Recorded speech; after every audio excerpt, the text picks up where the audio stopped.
반갑습니다. 장종영호 시장점검입니다. 네, 오늘 코스피 지수 3,000선에 육박했습니다.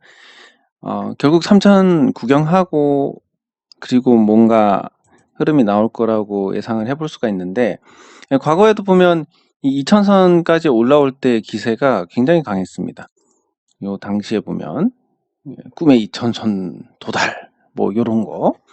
그리고 조정 한번 받고 다시 올라갔는데, 중요한 포인트는 요 2,000선에 도달했을 당시하고 요 조정받고 다시 올라갔을 때의 주도주, 요 잠깐 사이에도 주도주가 바뀌어 있었다. 그리고 나서 큰 하락으로 갔는데, 어쩔 수 없는 게 이게 많이 올라가면 또 산이 높으면 이 골짜기도 깊은 거기 때문에 올라갈수록 리스크가 굉장히 크다라고 볼 수 있습니다. 그러면 어차피 미래를 모릅니다. 이대로 계속 달려서 4,500까지 갈 수도 있는 거고, 아니면 내년 말쯤에는 지수가 뭐 1,800에 가 있을 수도 있는 거고, 모르는 겁니다. 모르는 건데, 어쨌든 사람들의 심리라는 게 비슷하고, 이 각각의 사건들이나 환경이 다 다르지만, 올라가는 흐름에서의 사람들 심리, 그리고 내릴 때의 사람들의 심리가 그래도 정형화되어 있기 때문에, 그럼 여기서는 어떻게 분석을 해야 되느냐? 차트 패턴으로 분석을 해야 됩니다. 그러면 우리 시장만 움직이는 건 아니니까, 그리고 우리 시장이 해외 대비해서 좋은 흐름이니까, 거기에 어떤 가점을 두고 한 번씩 시장을 점검을 해보는 시간을 가져보겠습니다. 간단하게. 네, 다우지수입니다. 어쨌든 신뢰도 높은 월봉으로 가보면, 자, 다우지수가 뭐 큰 틀에서 우리 흐름과 다를 게 없습니다. 다를 게 없고, 요 상승하는 시기를 여기를 잡았을 때, 6,000선을 잡았을 때, 큰 파동으로 상승, 횡보, 상승, 횡보, 2파, 1, 2, 그리고 3파에서 연장파가 나오고 있습니다. 자, 그러면 어떤 패턴 분석을 해야 되느냐? 이건 큰 틀에서 깃발의 형태를 띠고 있다. 이렇게 볼 수 있습니다. 이 깃발의 형태라는 건 이런 패턴을 얘기하는데, 지금 여기서 올라가면서 이런 형태를 만들어가고 있습니다. 깃발형 패턴을 만들고 나서의 방향을 정하는 것은 상승의 확률이 조금 더 높기 때문에 에너지가 다소 남아있는 게 아니냐, 이렇게 해석을 할 수는 있습니다. 근데 어쨌든 큰 틀에서 1파, 2파, 3파의 연장파가 나왔으니까 그 다음에 기다리고 있는 것은 굉장히 끔찍한 하락 파동이다, 이렇게 생각하시면 되고, 근데 그건 과거에 전통적으로 정부가 시장에 개입하지 않았을 때, 리스크를 방관했을 때의 얘기고, 그 리스크가 축적되면서 뭐 이런 거 97년 아시아 금융위기, 그리고 IT 버블 붕괴, 경기 침체, 그리고 금융위기, 이런 걸 겪으면서 리스크에 대해서 투자자들이 이제 너무 질려하는 겁니다. 주식 투자는 별 재미도 없는데 위험만 높다. 특히 우리 시장 같은 경우는 그냥 주식 투자하는 사람이 죄인이었습니다. 불과 4월까지만 해도 한국 증시에 투자하는 사람들이 죄인이었습니다. 그 정도로 리스크만 있고 기대 수익이 없는 그런 상태였는데, 어쨌든 해외 증시는 약간의 여력은 남아있다. 다만 요 깃발을 만들고 나서의 이후의 흐름들, 방향을 위쪽으로 잡느냐 아래쪽으로 잡느냐, 요게 남아있는데, 확률은 이게 높기 때문에 한 번 더까지, 그래서 해외 증시가 당장은 아니지만 이게 완성되는 시기, 이런 걸 고려했을 때 하반기 정도에는 시장이 굉장히 부담을 줄 수 있다, 해외 증시가. 이렇게 생각을 할 수 있습니다. 나스닥은 조금 다른 형태입니다. 오버슈팅이 제대로 나오고 있는데, 큰 틀에서 보면 이 당시에 IT 버블 당시의 고점을 매물을 소화를 하고 돌파를 했습니다. 다 같은 덩어리로 본다면. 그리고 여기에서 이제 조정을 겪으면서 좀 내성을 키워놓은 상태인데, 이것도 파동 관점에서 본다면 뭐 끝난 파동이고요. 이건 연장 파동이 아주 세게 나오는 형태입니다. 예, 이게 굉장히 기형적이다라고 할 수 있는데 이게 언제 나왔냐면 IT 버블 당시에 나왔습니다. 1번, 2번, 3번, 네 번째. 그리고 이 연장 파동 끝에 나온 흐름이 굉장히 끔찍한 거였다. 도저히 지금 상태로 아니 시장이 도저히 내릴 것 같지 않은데? 아니 뭐 조정은 받을 수 있겠지만 이런 끔찍한 일이 일어날 수 있겠어? 이런 생각이 들 수밖에 없습니다. 그럼 저는 이 당시에 정확하게 기억하는데 제가 당시에 KTF 공모를 받아서 투자를 하고 있었습니다. 그때 원칙이 뭐였냐면 연말에 팔자 이거였고, 그리고 KTF가 지금 KT랑 합병을 해가지고 없어졌지만 당시에 굉장히 많이 올랐습니다. 뭐 15,000원 이러다가 30만 원까지 갔으니까. 예, 근데 그때 당시에도 연말에 팔자라는 그거에서 한 30만 원인데 내년에 더 올라갈 것 같은데 도저히 떨어질 것 같지 않은데 요런 느낌이었는데 그런 느낌이었는데 여기서 어쨌든 IT 버블이 붕괴가 되면서 말도 안 되는 흐름들이 나왔습니다. 그리고 지나고 나서 보니까 이 거품에서 누가 사냐, 바보 아니냐 이런 얘기들 나오지만, 그리고 뭐 골드뱅크 같은 회사들 마이너스 99% 얻어 터졌다 상장 폐지되고 이런 일들을 겪지만, 그래서 요 하락 과정에서 이 한국 증시하고 비슷하니까 요 IT 버블 붕괴 과정에서 IMF 구제금융 당시에도 없었던 개념, 손절 개념이 첫 등장을 하게 됩니다. 뭐 그 전에도 이런 게 간혹 있을지는 모르겠지만 어떤 체계적으로 이거를 해야 된다라고 아예 정립돼 버린 시기가 이 IT 버블 붕괴 때입니다. 왜냐하면 가치 없는 게 올라갔다가 떨어지니까 바닥이 없는 겁니다. 그래서 이제 손절을 해야 된다. 이런 개념이 생겼는데 지금 뭐 비트코인이 오른다든지 제약 바이오 종목이 오른다든지 이런 것도 다 같은 현상이 아닌가 생각이 됩니다. 어느 시점이 되면 정신 차리는 일이 발생을 하고 그게 와르르 무너지게 될 텐데, 다만 이제 그런 것도 어떤 계기가 필요하기 때문에 그 계기가 무엇일까? 지금 확실한 거는 금리 인상을 하면 그게 확실한 겁니다. 근데 금리 인상은 어쨌든 한 2년 정도 나오지는 않을 거고 2년 동안 완전 잔치 벌어지는 거 아니야? 이렇게 생각할 수도 있는 거고. 예. 근데 또 한편으로는 공매도만 재개가 되더라도 지금의 기세를 이어가지는 못할 거다. 요런 관점들. 그래서 패턴만 보면 이 나스닥은 거의 끝입니다. 연장 파동에 지금 끝물에 있는데 이건 뭐 자리로 본다면 거의 뭐 여기랑 흡사한 상태가 아닌가. 뭐 잘 줘도 여기. 근데 여기랑 굉장히 흡사한 그런 상태. 근데 우리가 전기전자 쪽으로 나스닥하고 연동이 좀 되니까 우리 증시도 거의 그 자리라고 봐야 되지 않나 생각을 합니다. 예, S&P 500도 뭐 다우하고 비슷한 흐름을 만들어 갑니다. 이것도 뭐 만들고 약간의 더 그거는 있습니다. 그러니까 무슨 얘기냐면 그냥 전통적인 기업들을 포함한 것에서는 이 깃발형 패턴 이후에 상승으로의 파동이 한번 남아있을 수 있다는 거, 그리고 기술주 중심의 나스닥은 이미 연장 파동이 한껏 진행이 돼서 무너지기 일보 직전이다. 그럼 여기에 대입을 해서 우리 시장이 어떻게 되느냐? 굉장히 재미없는 내용일 텐데 여기에 대입해서 우리 시장이 어떻게 되느냐?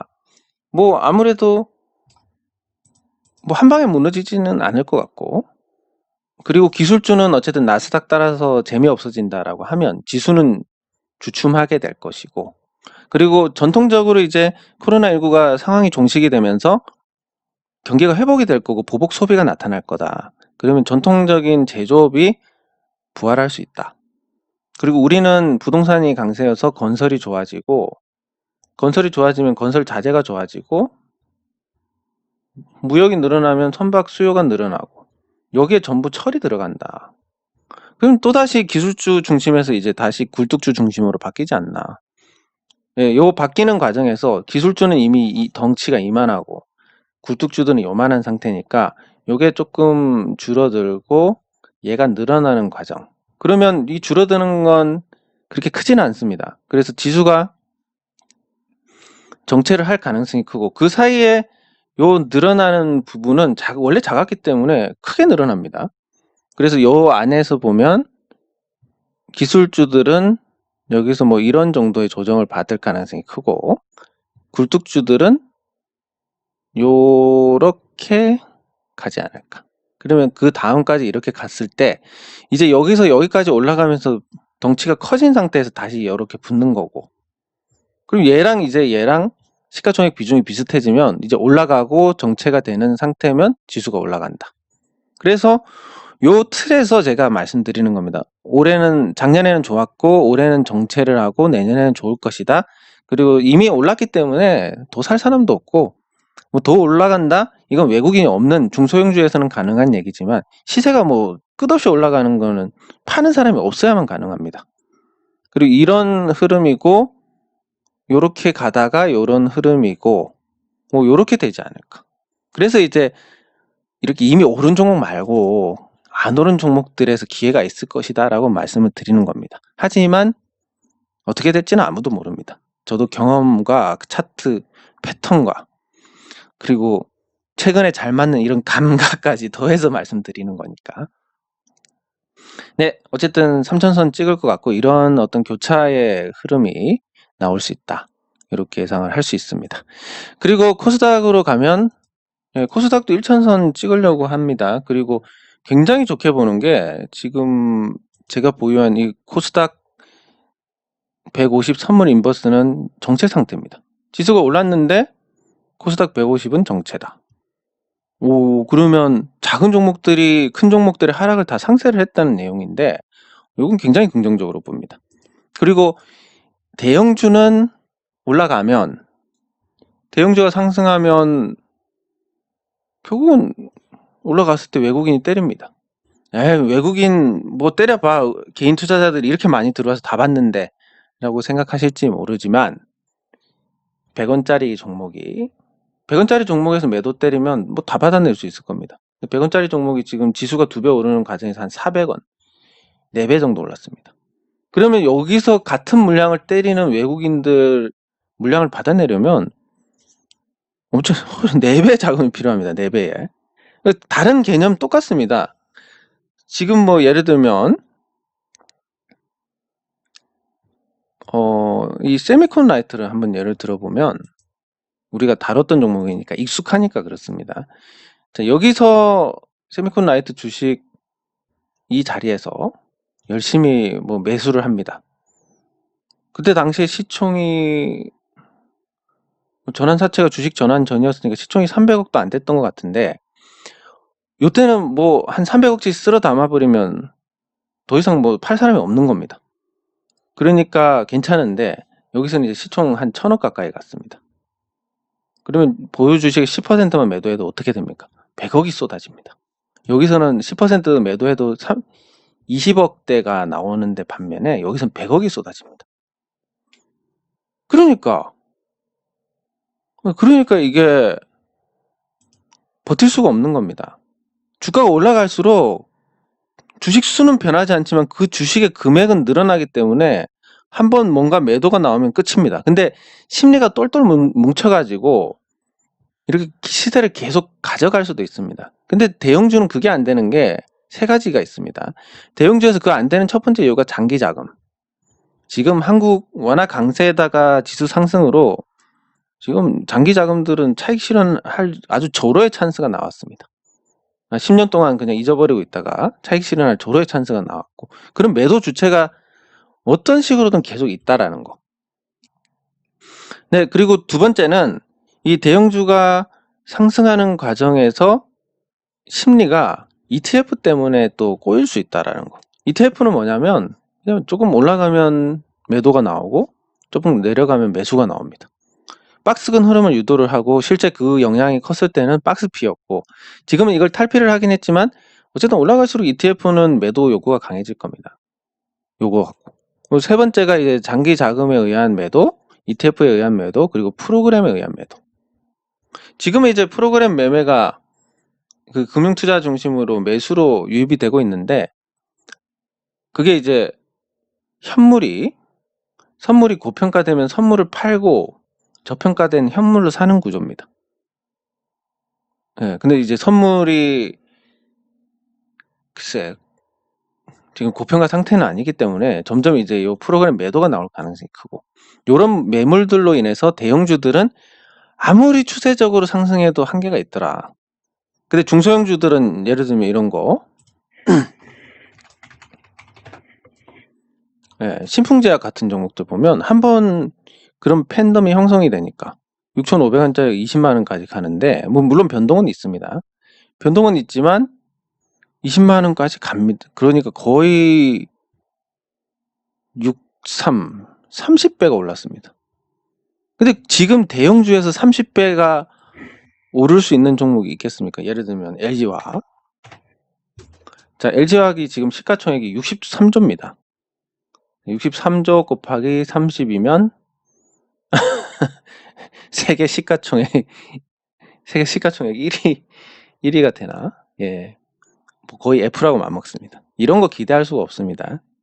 뭐 다른 것도 다 마찬가지고 한계가 명확한데, 그래서 제가 말씀드리는 게, 유동성이 없을 때는 오히려 아까 말씀드린 그런 장기 투자 자금이나 뭐 프로그램이나 ETF 이런 걸 통해서 자금이 유입이 될 수 있으니까, 유동성이 부족할 때는 대형주를 조져야 됩니다. 그리고 대형주 외에는 투자를 할 수가 없는 게, 살 사람이 없으니까 잘 모르는 종목들은 굉장히 고통받습니다. 근데 유동성이 이제 지금처럼 풍부한 장세에서는 대형주는 한계가 있습니다. 삼성전자가 지금 올라봤자 뭐 얼마나 오르겠습니까? 시가총액이 500조인데 여기서 2배 오른다 하면 세계에서 몇 손가락 안에 들어버립니다. 근데 그 삼성전자가 그렇게 오를 정도로 미친 장세라면, 밑에 지금 바닥에 있는 종목들, 요 삼성전자 팔고 누군가 한 명만 와도 2배 오릅니다. 예, 거짓말 못해서. 그러니까 유동성이 있을 때는 중소형주를 공략을 해야 됩니다. 아, 내 중소형주 오르지도 않는데?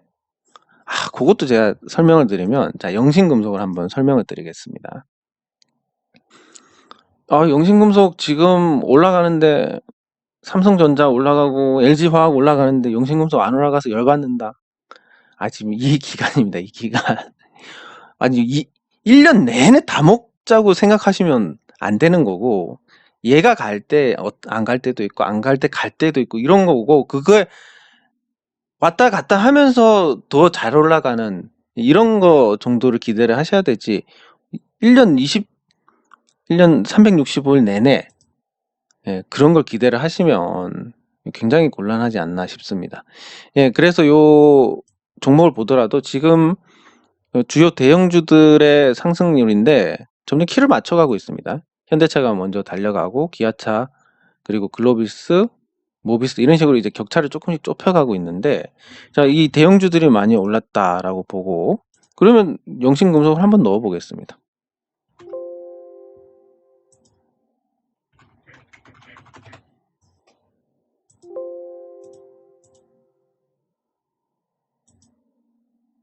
영신금속이 제일 지금 잘 올라갑니다. 그러니까 그냥 뭐 잠깐 키를 맞추는 과정이다, 뭐 양보를 하자면. 그렇게 볼 수 있는 거죠. 내 종목은 안 가. 지금까지 많이 오르지 않았습니까? 지금까지. 그럼 얘도 쉬었다가 다시 올라야지. 물론 처음부터 안 오르는 종목도 있습니다. 뭐 대한제분이라든지 또 NHN벅스라든지 이런 종목들은 처음부터 안 올라가지만, 처음부터 안 올라가던 종목도 결국은 나중에 보면 키를 맞추게 돼 있습니다. 현대모비스가 지금 올라간 것도 그런 개념으로 보시면 되니까, 자꾸 엉뚱하게 열받지 마시고, 제가 또 이 과정을 하나 다룰 텐데 그냥 간단하게 말씀드리면 그렇습니다. 여러분들 예를 들어서 무슨 일을 하는데 뭐 조금만 잘못하면 하고 뭐 제대로 안 할래? 그리고 다른 애들 다 하는데 너 뭐 하는 거냐?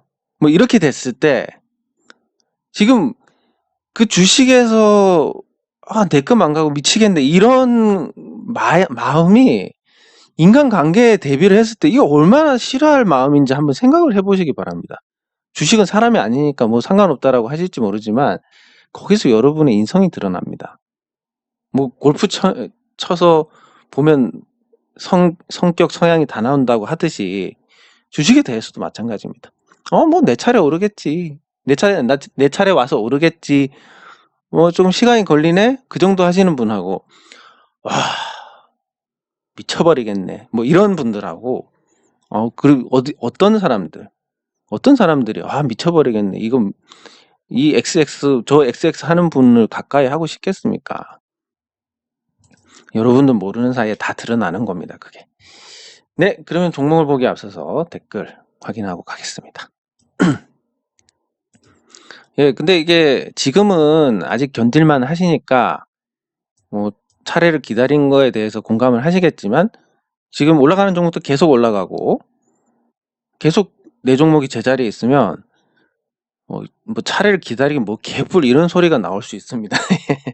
그러니까 아직은 기다릴만 하다라는 거고, 시장이 좋기 때문에 저는 기다릴만 한 시점에서도 상승이 나올 거다라고 생각을 합니다.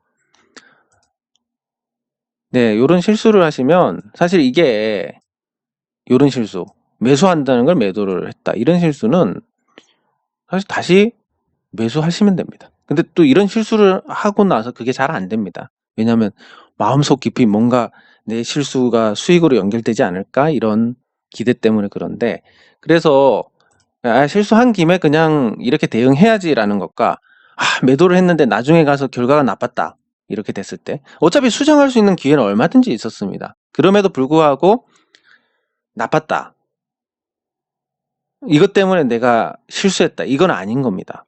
그러니까 거기서도 오해를 하시면 안 되는 겁니다. 예, 감당을 할 수 있어야 됩니다. 아무리 좋은 종목 해도 파실 분들은 파시고 또 그렇습니다. 네, 강조드리는 것처럼 제가 경험적으로 봤을 때 그렇습니다. 이 시세가 이렇게 간다라고 하면 무릎에서 살려니까 발바닥을 봐서 못 사고, 그리고 요 어깨에서 팔려니까 이 머리를 봐서 못 팝니다. 그래서 개인 투자자들한테 맞는 방법은 발바닥에 사서 고생하다가 요 오른쪽 어깨, 왼쪽 어깨에 파는 거, 여기서 사서 여기서 파는 거. 이게 그러면 보통 때 같으면 한참 시간 걸려가지고 진짜 진 다 빠질 때쯤 이렇게 됩니다. 근데 지금 시장이 좋으니까 조금 빨리 이런 반응이 오니까 지금은 이런 방식대로 한다라고 생각하시면 됩니다. 발바닥에서 사서 이 왼쪽 어깨에 파는 거. 정석은 무릎에서 사서 오른쪽 어깨에 파는 건데, 개인 투자자들 심리상 발바닥에서 사서 왼쪽 어깨 파는 거, 요게 낫습니다. 그리고 내 거 팔고 누가 사서 머리까지 먹으니까 마음도 편하고, 그렇습니다. 지금 말씀드렸듯이 수익은 여러분들께서 잘 하셔서 낸 거고 시장이 준 겁니다. 제가 한 거 아무것도 없습니다. 아이고, 감사합니다. 제가 영상을 연휴 때 많이 안 올려서 그런 것도 있고, 근데 구독자는 열심히 하다 보면 또 알아주시는 분들이 늘어서 늘지 않을까 생각을 합니다. 감사합니다. 하나 에어로스페이스가 방향을 정했으니까 사실은 보유하는 게 맞는데, 제가 말씀드렸듯이 전 개인적인 사정으로, 동아일텍 제가 예전부터 많이 다뤘던 종목입니다. 좋은 종목이니까 나중에 한번 보겠습니다. 쌍용양에도 한번 보고,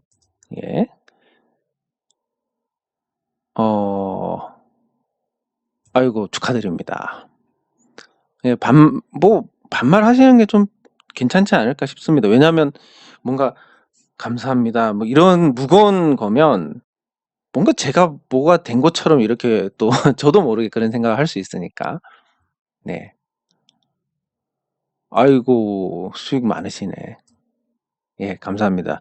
이런 제 주린이 TV 요거 구독, 홍보 이런 거 하시는 분들 아마 돌고 돌아서 수익 많이 나실 겁니다. 감사합니다. 제가 어제 말씀드린 그 차트에도 없는 가격에 매수하신 석균삼 이사님이 그 차트에도 없는 가격에 매수를 하셨는데, 한미약품 계속 올라가니까 시간에 의해서 최고가에 사셨습니다, 그때. 근데 다음날 그 최고가 밑에서 시작하니까 차트에는 없는 가격이니까 그때 그래서 농담 삼아 진짜 뭐 사람들하고 시비 붙어가지고 계좌 까라 그러면 계좌 까도 안 믿겠다고. 예, 계좌 차트에 없는 가격이니까 네, 시간에서 최고가에 사신 기록 기록을 만드셨습니다. 예, 지금은 투자를 잘 하셔가지고 많이 만회를 하고 계십니다. 예. 네. 예, 감사합니다. 뭐 제자 스승 뭐 이런 건 되게 부담스러운데 뭐 장난삼아 뭐 사부님 이런 건 모르겠지만 예, 감사합니다. 예, 수익 많이 나시기 바랍니다. 친구 소개. 친구가 여기를 소개했을 정도면 애정 품은 마음은 친구한테 가야 되는 거 아닌가 싶은데 좋은 친구입니다. 남자면 둘이 사귈 겁니다. 예, 감사합니다. 예, 감사합니다. 근데 남자 같은데 친구가 뭐 무조건 발바닥에 사야 됩니다. 심리상 어쩔 수 없습니다. 고생하더라도. 네, 감사합니다. 예, 감사합니다.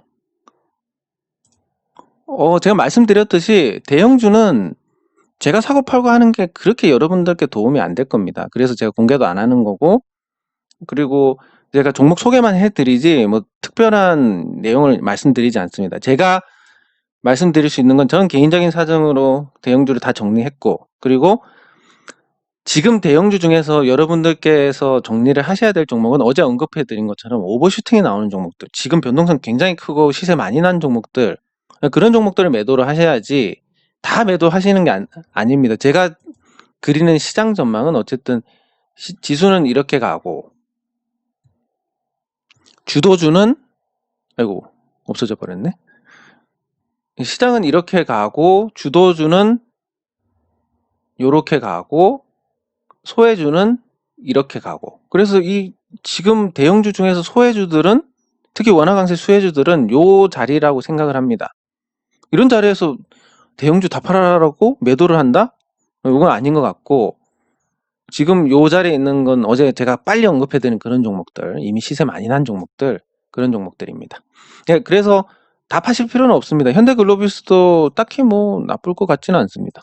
한번 살펴보겠습니다. 그것도 여기 쌍용양해하고 그 뭐였지? 동아엘텍하고 예, 감사합니다. 예, 감사합니다. 투자 자산으로 가치는 없고 도박 삼아 하시면 됩니다. 비트코인은 뭐 아무것도 없으니까. 그러면 또 비트코인이 무슨 뭐 자금 세탁의 어떤 기능도 하고 뭐 달러는 뭐 종이밖에 되지 않느냐 이런 반박들이 오는데, 뭐가 됐든 실물 자산에서 가치가 없기 때문에 비트코인은 그냥 투자 자산보다는 그냥 도박으로 생각하시면 됩니다. 잘 오르니까 뭐 한번 들어가서 먹어볼까 이 정도지, 이걸 가지고 투자 자산의 일부다, 차라리 금을 사시면 됩니다. 그렇게 생각을 하시면, 물론 또 제 생각일 뿐이니까 또 틀릴 수도 있는데, 오르냐 내리냐의 문제가 아니라 투자 자산으로서의 가치를 말씀을 하셨기 때문에 없다라고 단정을 지어서 말씀드립니다. A스토리 나중에 한번 보겠습니다. 네, 감사합니다. 제가 말씀드렸듯이 그 장기 투자는 저평가 때 시작해야 됩니다. 지금 이제 만약에 삼성전자를 한 2만 원, 3만 원에 사셔가지고, 아니면 4만 원까지도 더 양보해서 5만 원, 5만 원 이하에서 삼성전자를 사셨으면 뭐 그런 관점으로 쭉 계속 가지고 가시는 건 문제가 없을 것 같습니다.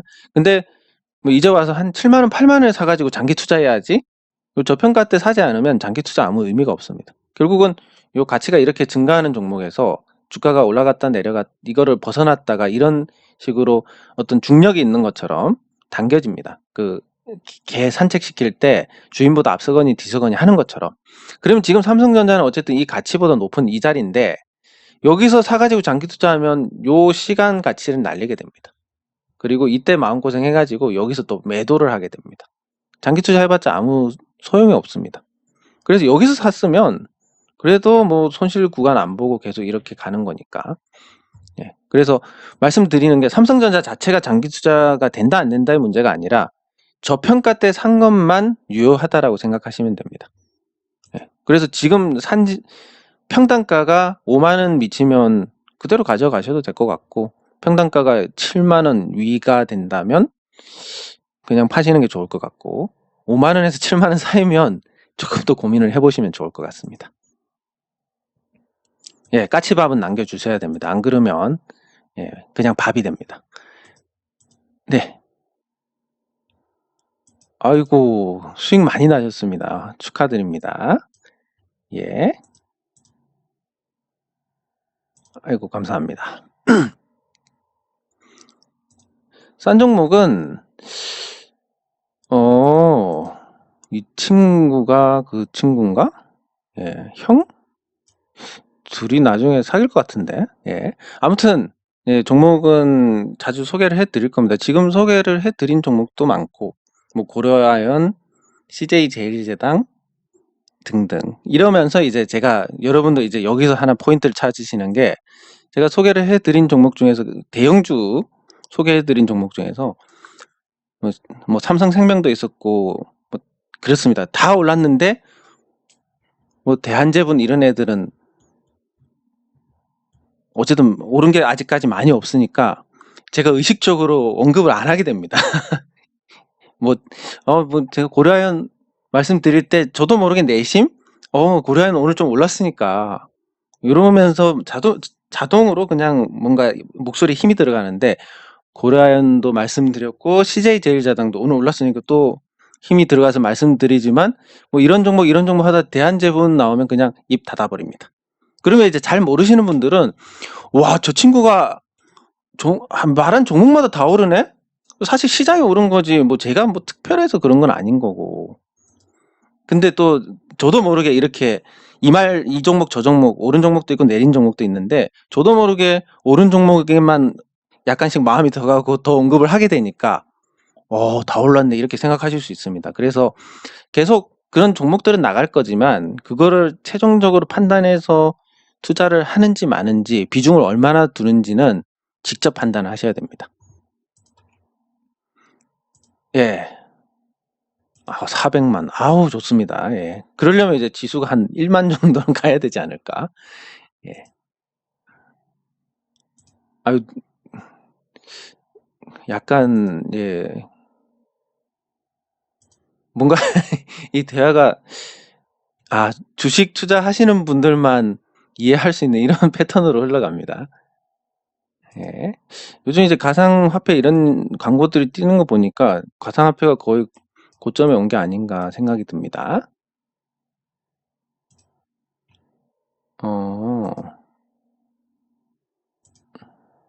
네. 종목 오른 거 맞은 거 자랑하는 것만큼 하수 같은 느낌을 주는 게 없습니다. 물론 저도 그렇게 하지만 뭐 이 종목 추천해서 올랐고 저 종목 추천해서 올랐고, 뭐 지들이 올렸습니까? 시장에 올리고 거기에 있는 어떤 작전하는 애들이 올린 거지. 예, 뭐 오르는 종목 많으니까 이제 추천해서 올랐다 이렇게 리딩하는 업체들의 어떤 홍보들도 많고 또 돈 주고 가입해라 이런 것도 많을 텐데, 여러분들 그 리딩하는 사람과 여러분들 1대1로 붙으면 여러분이 이길 수도 있습니다. 진짜 뭐 없습니다. 진짜 농담이 아니라 뭐 없습니다. 예, 그래서 그런 거에 대해서는 특별히 뭐가 있을 수 있겠네 이런 생각 안 하셔도 될 것 같습니다.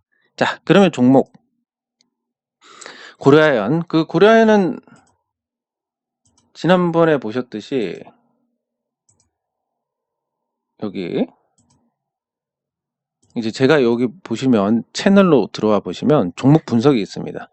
예, 그러면 CJ 한국전력, 뭐 영신금속도 있었고, 액트, NHN벅스, 세미콘, 현대글로비스 뭐 이런 종목들이 쭉 나옵니다. 이게 전부 나오는 게 아니라 10개까지만 나오는 것 같은데, 이렇게 이제 한 종목 중에서 고려아연이 있습니다. 게으르게 장기 투자해도 좋다.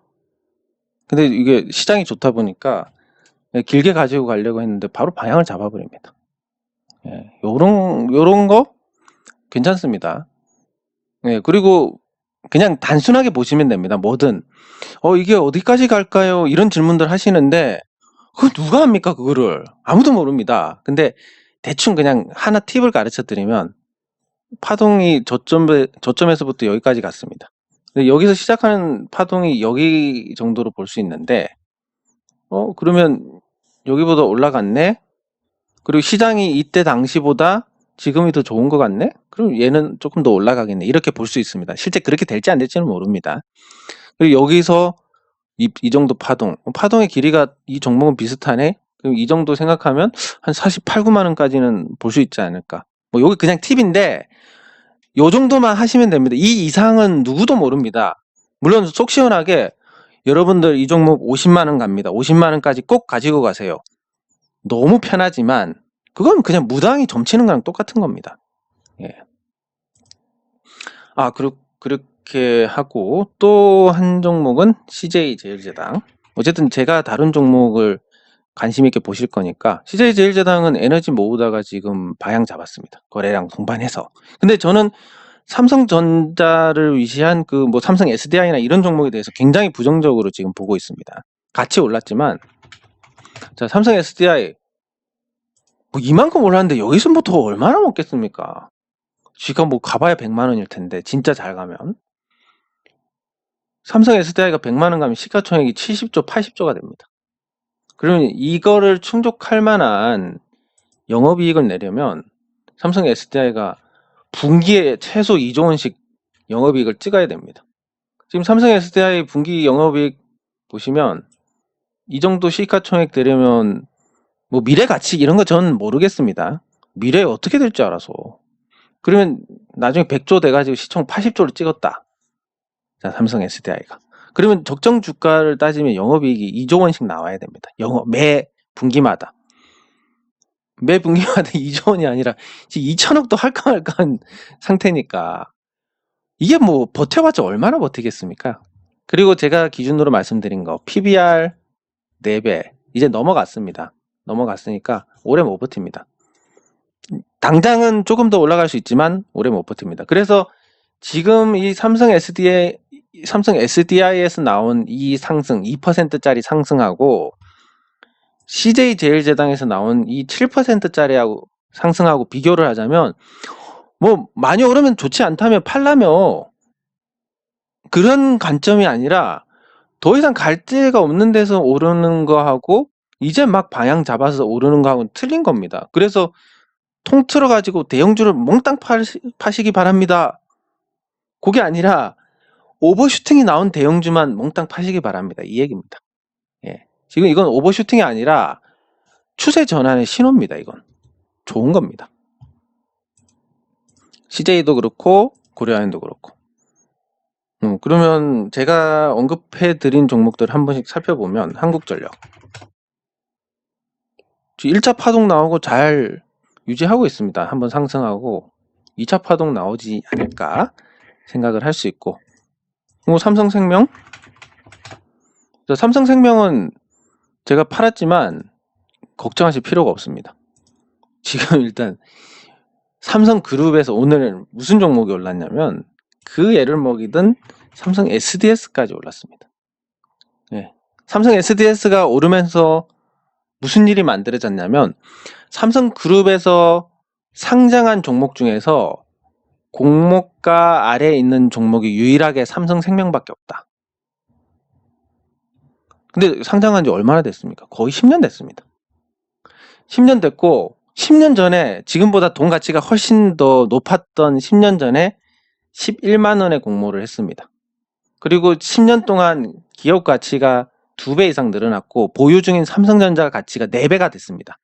근데 지금 주가는 반토막이 났습니다. 이게 말이 됩니까 이게? 그래서 뭐 시간 문제지 걱정하실 필요가 없습니다. 이건 뭐 언제가 될지 모르지만 11만 원 무조건 봅니다. 그럼 여러분들 확실성을 쫓는 자금 앞으로 100% 오를 수 있는 종목 대신에 리스크가 있고 앞으로 10% 오를 수 있는 종목인데 리스크가 없다. 자금은 없다. 이러면 여러분들 돈이 어디로 몰리겠습니까? 난 여기 때릴 것 같은데 라고 생각하시면 여러분은 주식 투자로 낭패를 보실 확률이 높습니다. 확실한 10%에 투자해야지라고 생각하시면 여러분들은 주식 투자로 성공할 가능성이 있습니다. 자, 그러면 확실한 10%는 어떻게 됩니까? 결과적으로 확실한 10%에 투자하는 자금이 모이니까, 많이 몰리니까 이게 10% 오를 거라고 생각했던 게 100%가 오릅니다. 100% 오를 거라고 하지만 리스크가 커서 돈이 안 몰리니까 100% 오를 거라고 생각했던 게 마이너스 50%가 됩니다. 이게 주식시장입니다. 근데 삼성생명은 지금 뭐 정황상 거의 확실하게 시간 문제지 공모가 회복할 겁니다. 역시 나쁘지 않습니다. 이렇게 보고 아까 말씀하신 동아엘텍, 한번 시세 나오고 죽고 뭐 M&A 관련해서 또 얘기가 나왔었는데 요 동아엘텍하고 IT 부품주들 중에서 엮이는 종목이 동아엘텍, 그리고 영우 DSP, 테크윙, 그리고 STI 뭐 이런 정도가 될 겁니다. 이런 종목들은 부품주 중에서도 굉장히 유망하고 어느 정도 자리를 잡고 이 회사들이 없으면 안 되는 그런 정도의 역량을 갖고 있습니다. 그래서 지금 동아일텍은 굉장히 저평가 상태고 또 이 코로나 사태로 이익이 많이 줄었지만 조금은 이제 회복을 하고 있을 거고, 그러면 지금 현 상황에서 특별히 나쁠 것 같은 건 없을 것 같습니다. 다만 하나 딱 문제가 되는 게 너무 주식에 관심이 없다, 주가에, 요런 건데 그것도 유동성이 풍부해지면 결국 이런 애들도 다 오르게 돼 있으니까 나쁜 것 같지는 않습니다. 그리고 쌍용량의 배당 때문에 말씀을 하셨는데 분기 배당하고 배당 이익 대부분 배당으로 주니까 나쁘지 않습니다. 배당 투자로는 괜찮은데 그 배당 투자의 가장 핵심이 뭐냐면 주가 쌀 때 들어가는 거. 비쌀 때 들어가면 배당 수익률이 줄어듭니다. 그래서 그런 거 감안하셔서 투자를 해 나가시면 될 것 같고, 제가 그 다음에 어떤 종목이 있었는지 기억이 안 나가지고 내일 다루도록 하겠습니다. 그리고 시간이 너무 많이 돼서. 네. 장 종료 시장 점검은 여기서 마치도록 하겠습니다. 수고하셨습니다.